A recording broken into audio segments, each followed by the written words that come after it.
Welcome to the Employment Wednesday podcast with Yvonne Shabangu. Have you heard of the scripture Hosea 4 verse 6?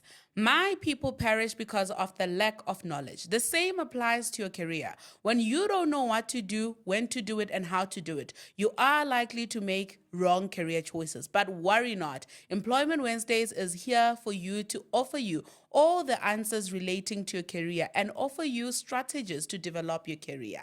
Enjoy. Hello, everyone, and welcome to another episode of Employment Wednesdays. If you're joining us for the first time, I hope you like this episode, and please remember to like, share, and subscribe to the channel. If you are a repeat customer, thank you very much for your continued support. As you guys have seen, we're bringing you a lot of good content with a lot of insightful guests, so we hope you're finding this valuable and you keep coming back for more. My guest today is very unique from our previous ones because I don't think we've had somebody who does the nature of the work that they do. I have Billy Kumalo with me, and Billy is a sports entrepreneur. He's into fitness and wellness, and not just in a sense of himself. He understands the whole fitness and wellness business or world, and he actually does a lot of entrepreneurship in that world, designing concept, whether it's through technology, through all the other means that we have in this world. So welcome, Billy, and thank you for joining us. Tando, thank you so much for such a flowery introduction. I hope I live up to your expectation. Please do. Thank you for the invite and this prestigious podcast that you guys do. I watch quite a lot of your episodes, and you guys really do a fantastic job. And I see a lot of young people are really motivated by some of the stuff that you guys have you've shared out there. So this is a really honor to be in this podcast today. Thank you. Those are really kind words. And I think, we always imagine that the people watching us are the people that are still looking for jobs and are still struggling. Yes. So I think it's very inspiring to hear that even people who already have opportunities are proud of the stuff we do. But back to you. Yes, sir. Yeah. So sports. Before we get into any questions about, yourself and everything, how exciting is 2026 given the World Cup that we have? So 2026 is an exciting year in the sports area. We've already had the Africa Cup of Nations recently. Yeah. And obviously we're looking forward to the World Cup in terms of soccer. Yeah. But obviously there's other stuff in different sports that's happening. Yes. So it's a very high intense sport. But I must say, in the sporting world, we know that the Soccer World Cup is really the cream. Yeah. That's where the world really moves when, so that's why, we've always looking forward to it every 4 years. Yeah. So, it's an exciting year. It's going to be interesting with the Donald Trump element to it. Yeah. A lot of people already are sort of saying they may not go because of the new visa restrictions to the USA. But let's see how it goes. It's going to be quite an interesting time. Okay. Yeah. And then for us in South Africa, I mean, apart from just watching the sport and enjoying it like we always do, on the entrepreneurial side, what can we do to make sure that perhaps we take advantage of the hype that's going to be coming? 100%. So it's what the World Cup allows you on the entrepreneurial side is the events galore. So people that own facilities where people gather, this is your time to utilize that time to bring in, to use that event as a way of attracting customers. So, for example, a random, say, Shisanyama in the middle of Hluhluwe there can bring in people, have a big screen TV installed, run some, bring people to come and watch World Cup within your facilities. You're selling more meat, you're selling whatever else you sell. It's a way, sport always brings in money to any space. Yeah. And that's why you find during the World Cup in 2010, I don't know if you were still. I was around.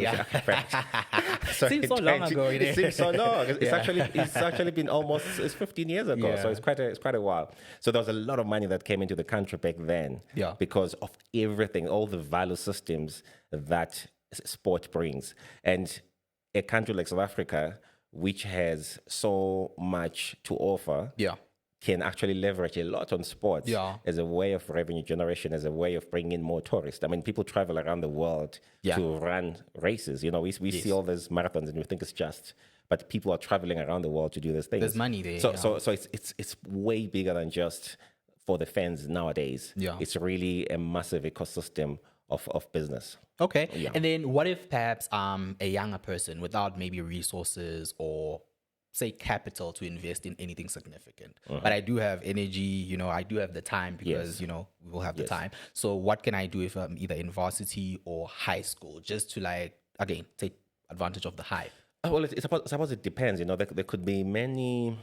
There could be many things. You look at yourself and what you offer. You are a lawyer, for example. Yeah. There is a lot of young people that want to understand what it means if they could take their sport professionally. It's an opportunity for you to create resources for them and potentially sell them at subscription level. It's not a lot of money, but if it's a lot of people, you also make quite a bit of money from it.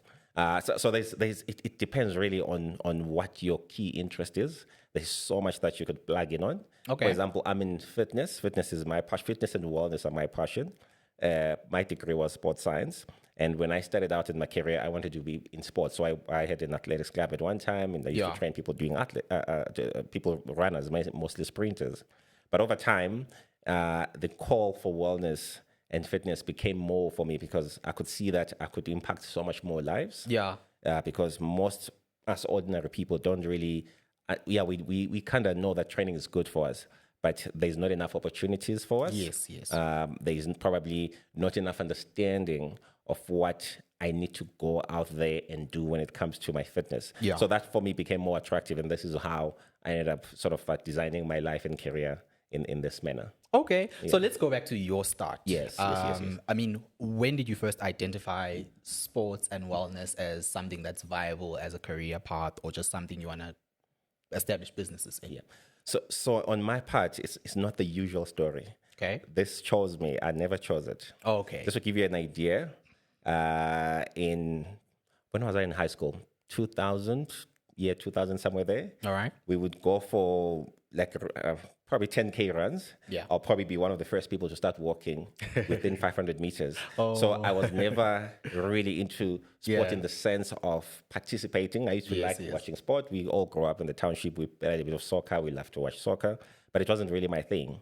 In fact, my sport was chess. In all my high school, I used to play chess quite well. Okay. And then when I went to varsity, my initial, I wanted to study biochemistry, so that was the major that I was going to pursue. Yes. But then there was this new degree called sports science.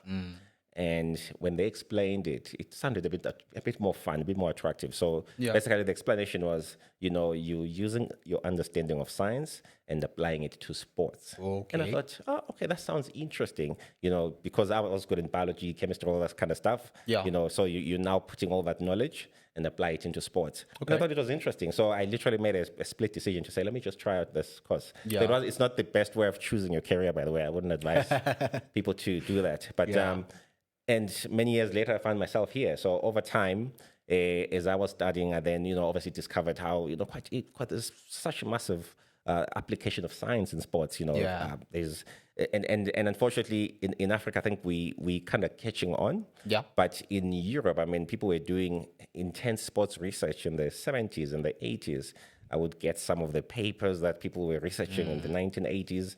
I mean, in Eastern Europe already, they were so far ahead in so many things. The Soviet Union back in the day was ahead in so many of those researches around sports and science. So it became more and more interesting over time. And obviously, you are in sports science, so you want to do something around sports. Yes. And when I graduated, I wanted to work with athletes, with sprinters. I used to have an athletics club, coaching sprinters. And then over time, the fitness and wellness element became the bigger thing for me. And that's how I ended up here. Perfect. And then if you do recall, how does the normal curriculum for a sports scientist student look like? Or perhaps what should they expect to cover throughout the whole 3 years? Perfect. So now as a sports science student, the key baseline is your understanding of your sciences. So in a three-year degree or 4-year degree, I did my honors as well. Yeah. You would expect that you'll study physiology extensively. Physiology, the function of the human body. You need to study that extensively to understand how the body functions. You will study what's called biomechanics. Okay. So biomechanics is basically the physics of movement. How do you apply physics in human movement? When I push you, what is it? How do I explain it scientifically when I'm pushing you? Okay. What it means. So if I push you, it means that I've put a force into the ground and I have a spring from the ground, which that force travels through my legs, through my core, to my hands, and I push you. If you watch sports, you see that when you've got a good coach in whatever sport you play, they always teach you how to do something in a proper form. I've seen that. So when you analyze that form, there's actually physics to that form. Whether it's a golf swing, for example, I play golf nowadays. Yeah. And when you do your golf swing, there's an element of pushing into the ground for you to be able to have that power to drive the ball forward. So that power drives from the ground and eventually ends in front of your club. Yeah. It's not just coming from just your arms. It's literally what you call a ground reaction force. Nice. So it's not so all those coaching cues are not just just do it this way or whatever. Yeah. There's actually a whole physics behind them. And as a sports scientist, you have to understand those elements. You will also have to have a deep understanding of what's called biokinetics. Biokinetics it's just how do you move properly. Okay. It also has a small element of injuries as well. How do you prevent people from injuring? What's the best way of training and progressing your training? You will go deep as well on just the general theory of physical training. What does physical training mean to the body? When you do this, how does the body react? When the body doesn't react in this way, what does it mean? Yeah. You will go deep as well on this business of sports. So there's a part where you also have to study the sports business itself. Okay. You'll find that a lot of people that study sports science must have either you're already involved in a sport in a full time, or you're going to be like me, who will then develop whatever they've studied into different business concepts. All right. And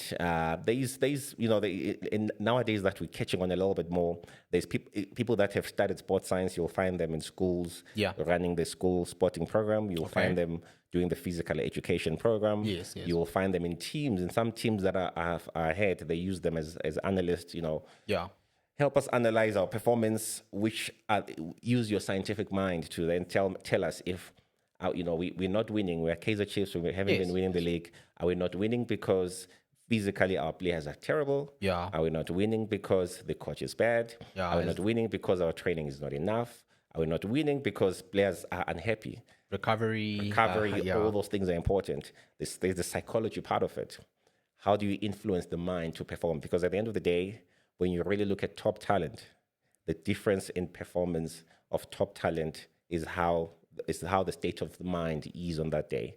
So there's the part where, as a sports scientist, you have to also study the psychology element as well and apply it into sports. So those are the key elements really that you kind of get into in sports science. No, that explains it. And I think on the business aspect, because you did touch on the fact that they do teach you a bit about business. 100%. What was your first income generating either job or opportunity that you got based off sports sciences? So the once I was so the coaching part kind of got us a little bit of revenue because we got a sponsorship and we were kind of making a little bit of money, but mostly it was to sponsor the athletes. Okay. It's a bit of a tough model in the sense that if you're still starting out, people would rather sponsor successful athletes than sponsor a developmental side. Okay. Because the successful athletes comes with the media coverage. Yes. And comes with brand exposure. Yeah. So that's an important part. But because we're starting out, we didn't really get anything big. But my first big money was when I went into personal training. Okay. So the thing about once you started sports science, because you started training so extensively, one of the easier routes would be to become a fitness trainer or a personal trainer or any form of training. Yeah. So I worked with Virgin Active Gym for quite a while. I think I was a personal trainer full time for about 15 years. With Virgin Active. Yeah. So that was a really good, very, very satisfying job. I mean, you are working with people every day. Yeah. You are helping people get to whatever their fitness goals are. You are seeing people achieving their fitness goals, but seeing this translate to other things in their everyday life. Yeah. We think it's just going to gym. Yeah. But it translates to your everyday life in a way that you just only can understand once you are in it. So you're training, but then suddenly at work, you are using the same principles that you use when you go to gym to actually excel in whatever you do. Yeah. So it's bigger than just the physical part. Makes sense. And obviously you get healthier, you Yes. probably look good, you feel Yeah. good. You keep Those the things benefits yourself. Exactly. So that's what it is, yeah. Okay. And then I think I'm trying to find the right way to phrase this one. Yeah. But if you are a student, and because the idea is, if I'm a student and I'm Yeah. studying, Yes. I've chosen sports sciences, and my idea is that I'll be perhaps a personal trainer or go into any of the avenues you've mentioned. Yeah. I still have the 3 years in varsity. What could I do to actually have a head start? Because it's going to be too late to wait until graduation. So expose yourself to as many different spaces as you can. So you're a sports science student, you can start, being part of the sports program in your university. Ooh, and not necessarily, even if you're not an athlete, you Yes. can be involved in anything around sports. Yeah. It gives you experience in working with athletes. It gives you an experience in just helping out and applying whatever you're learning. Yes. You could involve yourself, study one of the small short courses in fitness. There's quite a lot of short courses in fitness that you can study, Okay. which can allow you to get maybe a part-time employment at a gym. Yeah. Where you can then have, that exposure and just get a greater understanding of how the gym system works, how the business works, where do you fit in better. Yes. You could, there's also, one of the businesses that I used to do was, we have a business called Activate Wellness, which does some corporate wellness as well. Oh, okay. So we bring in just fitness services and sometimes nutrition services to corporate wellness days. Yes. A lot of companies have corporate wellness days where they it's just more conscientizing people about their health. Yeah. So we do bring in services like that. So you could look as a student that look around for companies that offer wellness days and then say I could bring in the fitness element. Maybe design a talk around fitness. Yeah. Design fitness classes. Literally anything. There's so many angles that you can approach it with. Okay. Yeah. And on the content side, for our content creators, Yeah. do you have any ideas that you could just throw at them if perhaps they want to make any content that will... Around fitness. Yes, yes. Yeah, no, absolutely. So there's, you see, you need to know who you're talking to first. Yeah. So I'm at a point where now my fitness content, and then I'm actually building my podcast around that. Yeah. So my fitness content now talks to people that are 35 and above. Oh, okay. 35 and above because there's certain elements around your wellness that fitness is becoming an essential part of. Yes, yes. For you to maintain your health. Yeah. And this is why my content will be about longevity, about, recovery. How do you make sure that you're recovering properly? How do you make sure that ensure that you're sleeping properly? What do you need to eat so that, your body's balanced, you're not gaining weight? What do you need to, how do you need to train so that you don't injure yourself? You're now 35 and above. Yeah. Your body is no longer like yours anymore. yes. Our bodies are not like yours, young and fresh.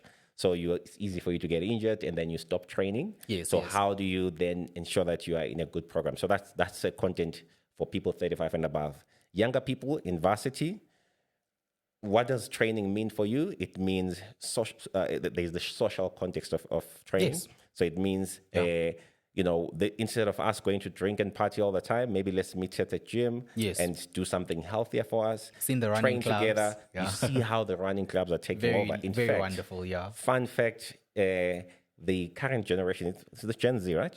I think so, Gen yeah. Z. So the Gen Z, the current kids that are in university, the Gen Z is drinking less and less alcohol. Yeah. And that's a trend worldwide because they are now getting more and more interested in that social wellness aspect. So there's some clubs in overseas where people just come and party. It's a club, you're partying, but there's no alcohol. You just do a little bit of fitness thing, and then you do ice baths, and you just hang out together. Yeah. On that, is it true that, I know obviously you might not know this as a fact, but is it true that alcohol also slows down muscle recovery? 100%. In fact, I was doing I did a little reel I think a week ago on my Instagram. Yeah.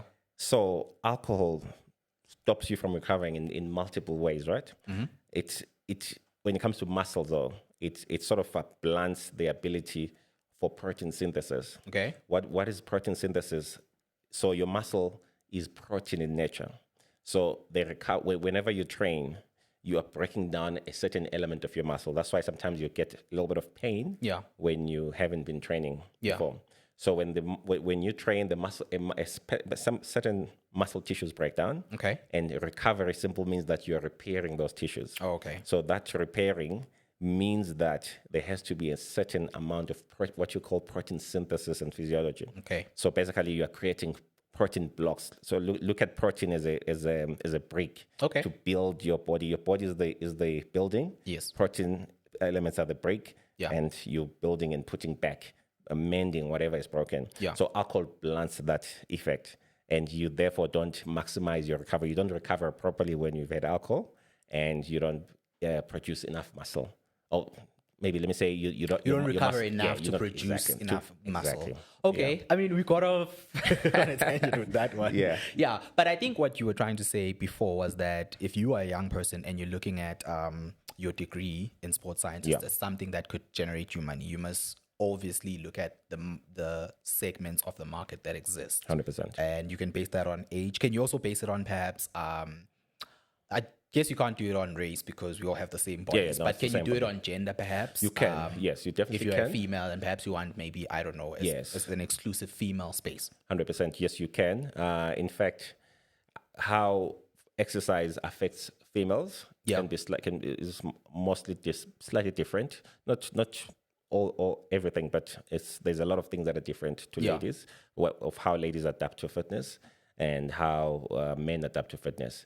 Classic example, when you're working with female athletes, you need to understand that a certain amount of body composition, a certain amount, as they do those intense sports, and their body composition changes in such a way that their fat percentage becomes too low, it affects how their cycle works. So as a sports scientist, you have to understand that part. Yeah. And then when you program or when you periodize your training towards whatever competition, then you have that in mind. However, you are going to deal with it. Yes. It's something that you have a deep understanding of with your athletes, and you are doing it in such a way that they will still maintain their physical, most of their physiology intact, even after the whatever competition is. So they don't just become a beast for the competition, and then they that's can't who be they a are lady forever. after. Yes, exactly. That's amazing. Yeah. Okay, so I understand that you've also ventured beyond just the world of purely sports science. Yes. And you've gone into franchising. Yeah. Could you please tell us a bit about that? How you got started? Yeah, so my partner and I are involved in a franchise business. Obviously, I won't say the name because we can't market them for free. I mean, if you pay us in your prestigious podcast. So we've got into we bought into 2 franchise spas. So spas is in massage and facials and manicures. Okay. Again, it's within that context of wellness business. Yes. And we thought to ourselves, if we go into spa businesses, that will be an element of it as well. And we've been at it now for 3 years. And we're kind of enjoying it. It's funny. Sorry. It's funny because when you said spa, I thought you meant the Red brand that actually sells groceries. not the because grocery I understand franchises being Yes. that. But now that you're mentioning it on the sports side, on the physio side, it makes absolute sense. Yes. So it's the Okay, massage, sorry, go on. Massage, manicures. Yes. Again, it's a really great business for. I see it as, if people, I feel I try and go and get a massage every week, but our bodies probably need a massage every other day. Yeah, true. Because it does something amazing to the body. You just feel good. Your muscles are loosened up. You function better. It's got so much benefits. And we hope that with these businesses that we have, we sort of facilitate that for people. That's amazing. Yeah. And for those with an entrepreneurial mindset, what would be the minimum that it takes to perhaps establish one, even if it's just one room with equipment? Yeah. So it depends. Like, again, on the entrepreneurial side, it's always about the minimum viable product, right? Yeah. So you need to decide on your own. But if I was a 21-year-old sports science student wanting to get into the spa business, I will start with my little room at home. Yeah. Just put a bit of decor. Yeah. Get a bed. Hire one person or 2 people who are going to be your massage therapist. Yeah. And just market online on Instagram, on TikTok. Yes. Just put your marketing out there, and just give the best service. Yeah. I think one of the key part about being in a spa business is that your service has to be always on point. Yeah, I'm not coming for otherwise that people don't massage. come back. It's the most fickleest business you'll ever be in. So people come back only if you gave them a good experience. So it could be a nice one room, make it smell good, make the lighting, obviously lighting look good, everything is clean. Yeah. You know, make sure that when I walk in, I feel like I can relax. Yeah. And you could do that literally with less than 10,000 rands. Amazing. Yeah. So apart from being the owner, can you do massages? No, I don't. Okay. Why don't I do it? Not because I don't know the technique, but because I'm at a point where I rather build the systems and get the best people to focus on the massage. I focus on ensuring that the business works really well. And by the way, as a young person, that is the mindset that you go when you go into business. You go into business with the mindset of being the one who's the operator and not the one who actually does the service themselves. Because this is the only way you can scale. Yes. Because whatever business you get into, what should always be at the back of your mind is scaling, right? Yeah. So you need to have that mindset to say, okay, yes, I'm a sports science student. I want to start a spa, but you should not be the one doing the massages because then you don't have time to you'll be think an about other employee, things. You become an essentially. employee of yourself, which is unfortunate. So you rather hire the people whose job is to really focus on doing this massage. Yeah. They're committed to doing it full time. Yeah. And then you look after the business. Okay. Yeah. Perfect. Now, I also understand that you are a very creative person in a sense that you are able to see the world and come up with systems on either how to make things better or how to perhaps even generate revenue from 100%. those systems. Yeah. Can you tell me about what you've been able to design using the technology that we have available and why you're so proud of it? So you know, there's this fantastic technology that, you know, most of us now have come to know it in the past 3 or 4 years. Yeah. It's called artificial intelligence. It's been around for a while, but I think the consumer-facing one, which you and I use, is now, you know, it has been around about 3 or so years. Artificial intelligence, and for young people, by the way, I need you to understand that your world that you're going into, so you're studying and you're looking for whatever you're studying, right? Yeah. You're studying and you're looking forward to going into the world. Whatever you will do into the future will be influenced by artificial intelligence. Yeah. Will be influenced. The rate of influence or the amount of influence will depend obviously on whatever career you've chosen. Yes, yes. You are a lawyer, so maybe some of your what you call it, what you call your firms. So some of the work in your firm might be done by AI, but obviously the advocate still needs to go to court. Yeah. So we can't have an AI advocate going to court. We'll still need a human advocate, right? Maybe some of your work, instead of your what you call the junior associates, not the associates, the candidate attorneys. Yeah. So candidate attorneys would sometimes spend the whole night working on some documents, whatever you guys do. You know, I'm not a lawyer, but I've hung around with quite a lot of lawyers. Spend the whole night working on something. Instead of spending the whole night, there is AIs now that can do some of the work that the candidate attorney we can do. So then instead of them now focusing on all this non-brainy work, the AI can take over that, which means then everyone can go home at maybe 4 p.m. instead of people sleeping over in the office. Yeah. So that's what AI would be doing for different businesses. So again, depending on different things. On my part, AI is my second brain.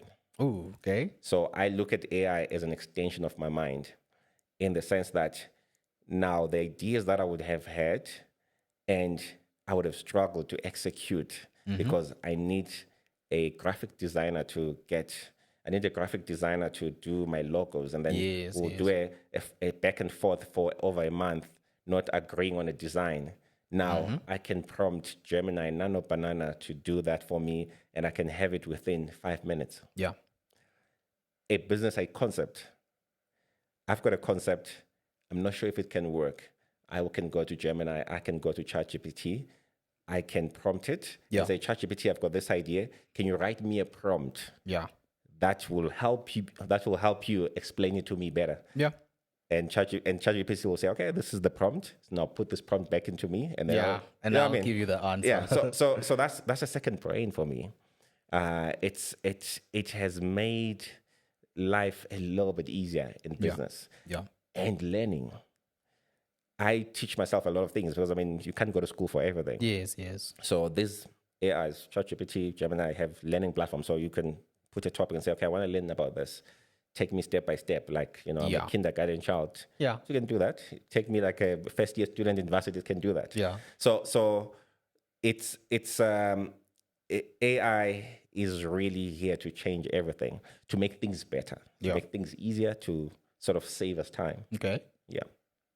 All right. And then I think one thing that I've noticed is the learning part is very, very useful, especially for us in a country where education is so expensive. I think you're in a position where now, if you don't have textbooks, as long as you have data, you can probably access almost the exact same information that your counterpart who has a textbook can access. 100%. So I like that you mentioned the learning part. I think a lot of people sleep on that. They think you have to actually do something, but sometimes you just have to absorb stuff and just have, a cautious approach. 100%. Do you know that one of the things that, and I don't know if we unfortunately may not have the type of leaders that understand these things properly. Yeah. You smart people, young guys, like this country has such smart people, I don't have access to the levers of power that allows things to change. Yes. So I find there's a lot of smart young people with such great ideas, but they can't Implement put them out there them, because yeah. you need to join a branch somewhere, then in that branch has to vote you. Yes. Okay. So now, when it comes to learning, textbooks will eventually become obsolete. And we now need to, whoever minister is in charge of ITC, whatever, they need to start thinking in that sense that because if textbooks become obsolete, we all have these phones or tablets that we work with. It's actually going to be much cheaper to execute or to distribute knowledge to everyone, no matter how poor you are. Yeah. We just have to think about how we help everyone access internet all the time. Yeah. And how we help someone access some form of a smartphone, even if it's a 100 rand smartphone. Yeah. But it should be a smartphone that's enough to run these chatbots. Yeah. So going into the future, the idea of having books like this is going to die off. Yeah. And it's going to save money for the Ministry of Education because now you deliver these things digitally. Yes. And every student at home will now, instead of sharing textbooks like what you do in the township school, I don't know which school you went to. Yes, we did as well. Most township school, you share books and there's never enough. There's always something missing. They get lost. Exactly. You get caught by the rain. This is an opportunity for abundance. AI is an opportunity for abundance, and we need to rethink how we do different things, from how we go to school and how we go to the hospital. Like, AI is giving us the opportunity for abundance. We just have to be visionaries in how we use it. Yeah. This is the best time for Africa to catch up on so many things. Yes. Because things that were sort of out of reach are now within reach. Just knowledge yourself. Yes. You can no longer say that you don't know something because it was taught at Harvard. Yeah. There's nothing that they teach at Harvard which you can't access nowadays. Yeah. And therefore, you find that a lot of universities are in a sort of a crisis mode, because how do I charge you 200,000 for an MBA if the ChatGPT can teach me an MBA for 400 rands or whatever? That's a huge challenge. Yeah, 400 rands a month. Yeah. So how do you charge someone 200,000 for an MBA? So now, what does it mean then for you to study an MBA? And what does it mean? Does it mean how do we even examine you anymore? Because it's no longer enough to just regurgitate stuff from the book anymore. Whether your memories, whatever, everyone has those things now. If I want to access certain things that I don't know, I can now access it. So we need to think differently about how we approach the future. I like how you mentioned that. And speaking of the future, so because of technology, we're now in a world where we have tangible assets, which is your cars, jewelry, watches, whatever. And then there's also the digital assets, which would be perhaps if you're selling a short course that's offered online. For the guys that have Bitcoin, I guess that's the major digital asset right now. I understand that you're also into digital assets. Firstly, if we were talking to a young black child who obviously knows only the tangible assets, doesn't know what they can own in the internet and what they can make money from through the internet, what could you tell them about the world of digital assets and how, new school people are making money through digital infrastructure? So one of the things that you need to quickly understand, and you'll see it as you go more into business, is that a lot of people now rely on online for almost everything. So we make decisions about our lives based on what we see online. So if you want to sell something, you can sell anything. Could be digital. Yeah. It may not necessarily be digital. Yeah. But digital platforms will allow you to sell better. Yes. So you want to sell, I mean, yes, it's okay to have digital assets, sell a course. Yeah. But it's going to be difficult, by the way, to sell courses these days because someone will be like, I can just do it on ChatGPT. So we're back to the same problem. So exactly. so Bitcoin, to digital currencies are here to stay, by the way. So they will obviously, we still don't know how the fluctuation will work, but we know for a fact that they will stay. They are here forever. What does it mean in terms of your wealth? Yes, you want to have a variety of assets, that you keep. So yes, start buying Bitcoin. I mean, I started late. I wish I started back in. Do you have? I have a few. Yes, I've never met anybody not a few. with If I say a few, like I have just those having points, one makes you a millionaire. 0.00 something Bitcoins. I have that as well. But if I started back then, I mean, there was a guy who the first Bitcoin transaction was a guy that bought a pizza with Bitcoin, and he bought that pizza for I think 500 Bitcoins or something stupid like that. So imagine the guy that sold the pizza. And if the guy that sold the pizza for 500 Bitcoins kept those Bitcoins, how much is that guy worth today? That's impressive growth. Exactly. And that's like within 15 years. Yes, that's impressive. So that's crazy growth. So so it's still going to grow. There's still going to be new currencies. I think they will eventually make it easier for people to transact. Yeah. I think AI will force us to rethink our economies. It will force us to rethink our economies and I foresee a future where Africa will not have an option but to open up in terms of trade. Yes. So whatever you sell in South Africa should be accessible in Egypt. How does that work? Yes, there's the digital platforms that people in Egypt should be able to purchase whatever you're selling because they saw it online. Yeah. So that means your whatever digital assets that you put together to showcase your stuff should be visible everywhere. So then how do the payments go? The payments has to be as easy as just swiping. Yeah. How do you make that easy? How do we make that more accessible? Those are the conversations that the future of businesses should have. Yeah. Because it's changing very fast. Yeah. I like that. And then with your own personal journey, what do you feel like motivated you to stick with all these learning and business endeavors that you've had? I think I've got children to feed, so that's number one. But that only started once you had children. Before that, what was there? So I think I'm always a curious person. I'm always an inquisitive person. Okay. I need my brain to be exercised all the time. Yeah. So I think that's how I got into these things. I won't say that I'd always thought about it and it's things that you come across and they pique your interest. Yes. And you try and look at them a little bit more deeply, and you start using them. You start enjoying them. And that's really what it's about. So maintain a curious mind. In the age of AIs, you need to stay curious as a human being. Yeah.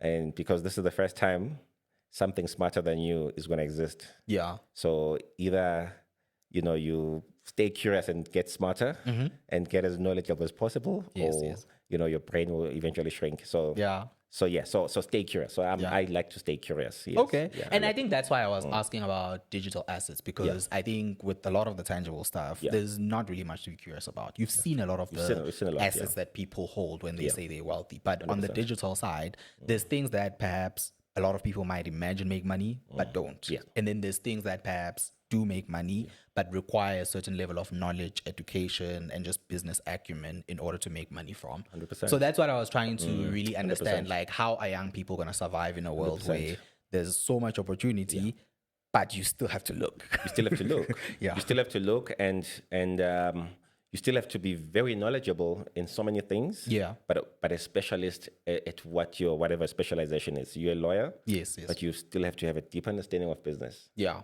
You still have to have a deep understanding of other things, of how different online systems work for you to sell yourself something. However, you're going to structure your business. So as young people, whatever you do, you need to still have that. You still have to expose yourself to as much stuff as possible, so that you're able to make informed decisions around a lot of things. Okay. Yeah.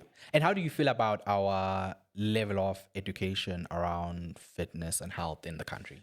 There can be more can be done. Okay. Yeah, more can be done.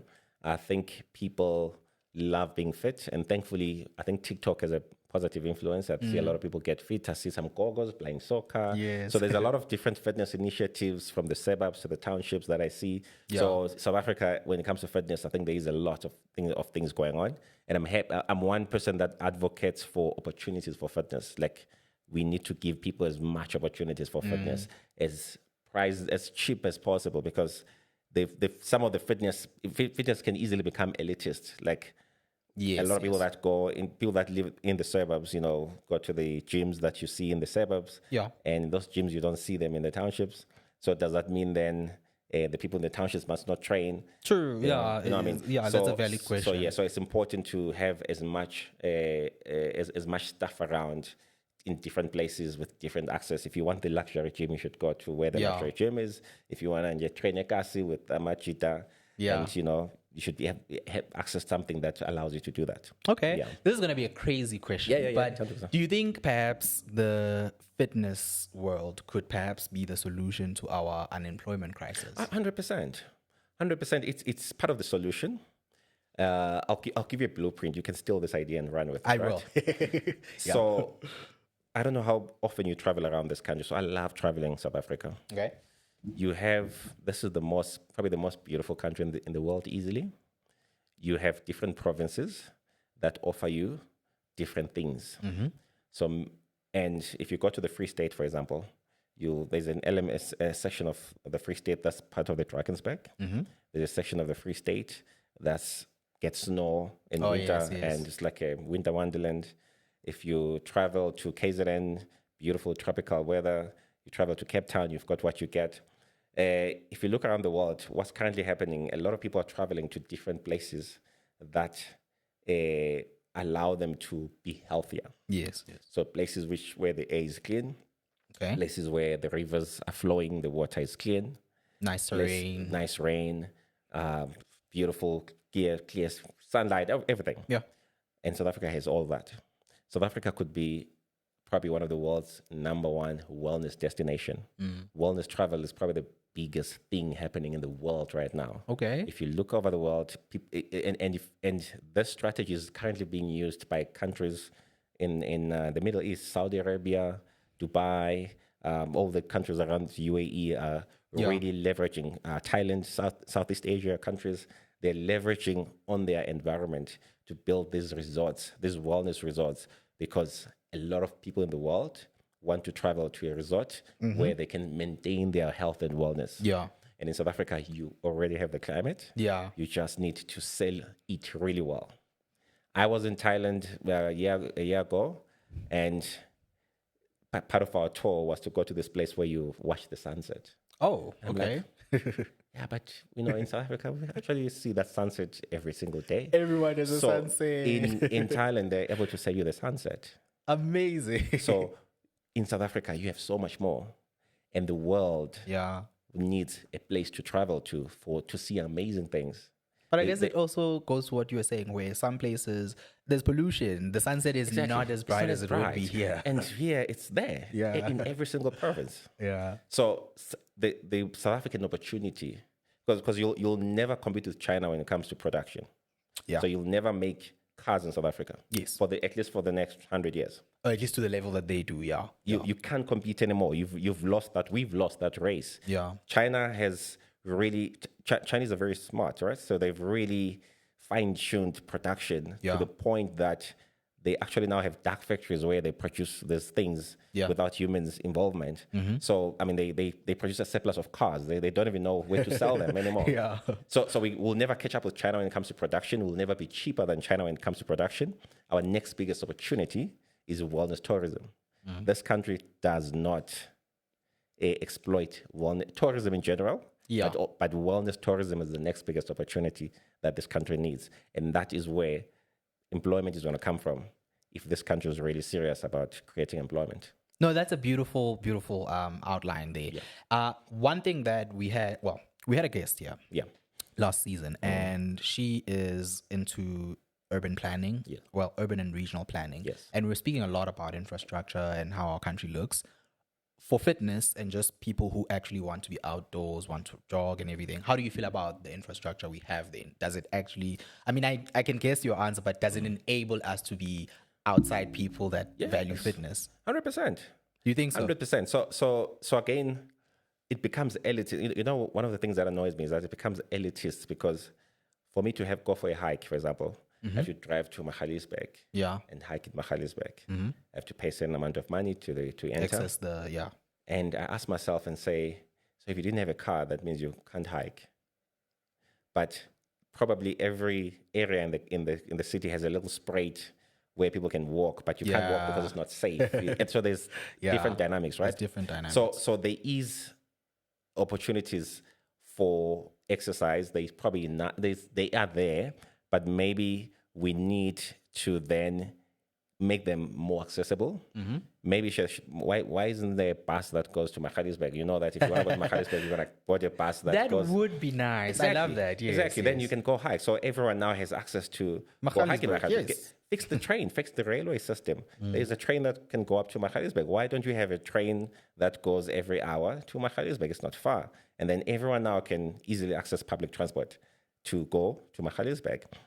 So my point is that, you know, there's more that can be done to improve the infrastructure so that people have access to these things because they are here, they are there naturally. Yeah. You go to Cape Town, it's, you know, the Table Mountain, people hike the Table Mountain all the time. The natural elements are already there. You just have to then do the other infrastructure to allow people to access those things. And it's not difficult. Yeah. It's just people just looking down and saying, we're going to build this railway track and put it there. We're going to build this road. We're going to make sure that the public transport is fine. And unfortunately, the people that are supposed to do these things don't necessarily like doing their job. Perfect. Okay, I think my last question for you, because you've given us a lot of insight, would be just what's your outlook on what's coming for the next 100 years, especially in the fitness and also in the science space, the research that might come out and whatever. What are you looking forward to? Right, fitness, a lot more people are going to be involved in fitness. A lot more people are going to have access to fitness. So on that part, I'm very excited. Okay.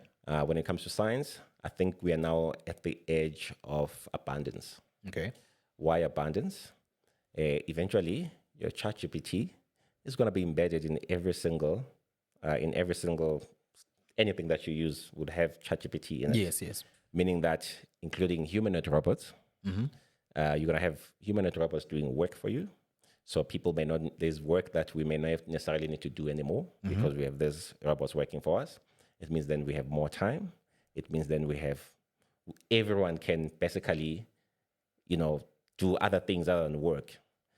So the elitism of, you know, I work, you don't work may not exist in 100 years because we now all have access to these technologies that do the work, that do the productivity, that run the economy. Yes. And then we can find ourselves doing other things. And it's important that we envision the next 100 years in that way because then we will then be able to have a certain direction in how we exploit these new technologies. Yeah. If we are not envisioning ultimate abundancy, then we are underutilizing the potential that these technologies are providing you.